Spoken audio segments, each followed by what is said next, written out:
Hello दोस्तों, तो आज इस वीडियो में हम कुछ खास तरह के हिंदी वाक्यों को अंग्रेजी में अनुवाद करना सीखने वाले हैं। जैसे कि सबसे पहला वाक्य है, यह सोने का समय है। इसी प्रकार का दूसरा वाक्य है, यह उठने का समय है।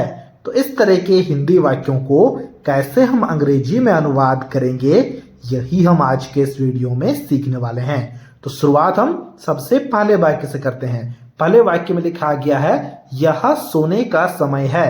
तो यह समय है, इसके लिए सबसे पहले हम लिखेंगे, ठीक है। तो देखो यहाँ पर यह लिखा गया है ना, तो इस यह के लिए हमने यहाँ पर इट शब्द का प्रयोग किया है। अगर आप चाहो तो दिस शब्द का भी प्रयोग कर सकते हो, ठीक है। फिर देखो लिखा गया है, तो है के लिए हम यहाँ पर इज लिखेंगे, तो हो जाएगा इट इज। तो इसको हम शॉर्ट फॉर्म में लिखेंगे इट्स। इट्स का मतलब क्या होता है? इट्स का मतलब ही होता है इट इज। इसको हमने शॉर्ट फॉर्म में लिखा है, ठीक है। इट्स मतलब यह है, क्या है ना, समय है। तो समय के लिए हम यहाँ पे लिखेंगे टाइम। इट्स टाइम मतलब यह समय है। किस चीज का समय है ना? सोने का समय है। तो का के लिए हम यहाँ पे लिखेंगे टू, ठीक है। और सोना, सोना यानी कि जो कि क्रिया है, उसका अंग्रेजी में मतलब होता है स्लीप। तो हमने यहाँ पर स्लीप लिखा। तो ये क्या बन गया है? यह बन गया इट्स टाइम टू स्लीप, मतलब यह सोने का समय है। इसी प्रकार से अगले वाक्य को भी ट्रांसलेट करते हैं। देखो लिखा गया है, यह उठने का समय है। तो यहाँ पर भी यह के लिए क्या लिखेंगे? इट लिखेंगे, ठीक है।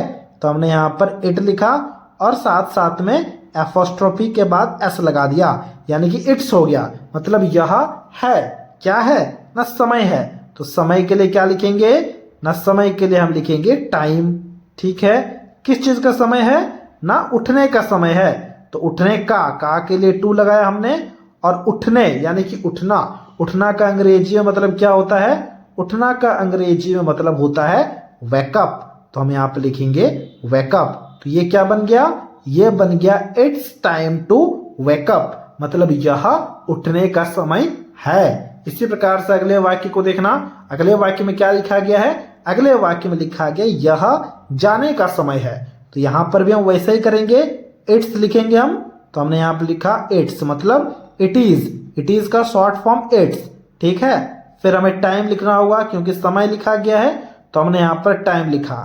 फिर देखो यहां पर जो का लिखा गया है ना, इस का के लिए क्या लिखना होगा? टू लिखना होगा। तो हमने टू लिखा।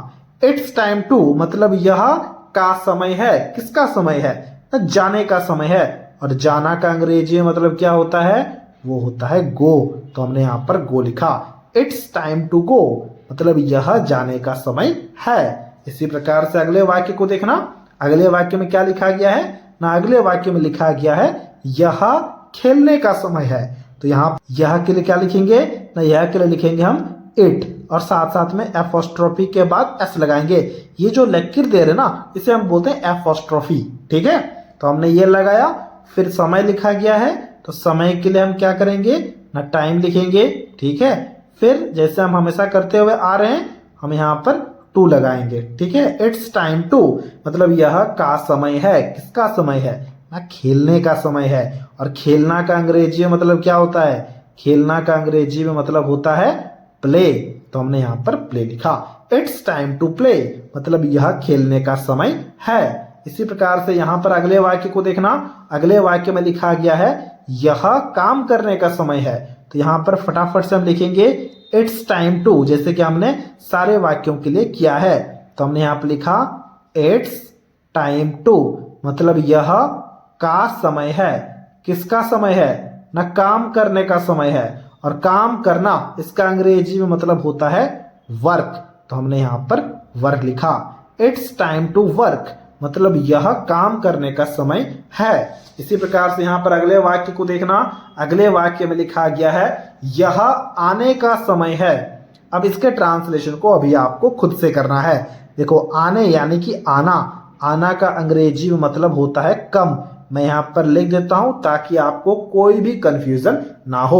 अब आप ट्रांसलेशन को काफी आसानी से कर पाओगे। ट्रांसलेशन को खुद से करना है और हमसे कमेंट बॉक्स में जरूर से जरूर शेयर करना है। तो ये था आज का वीडियो। अगर आपको ये वीडियो अच्छा लगा है तो इस वीडियो को एक लाइक जरूर से जरूर कर देना। और कुछ इसी प्रकार के वीडियोस को देखने के लिए आप हमारे चैनल को भी सब्सक्राइब कर सकते हो।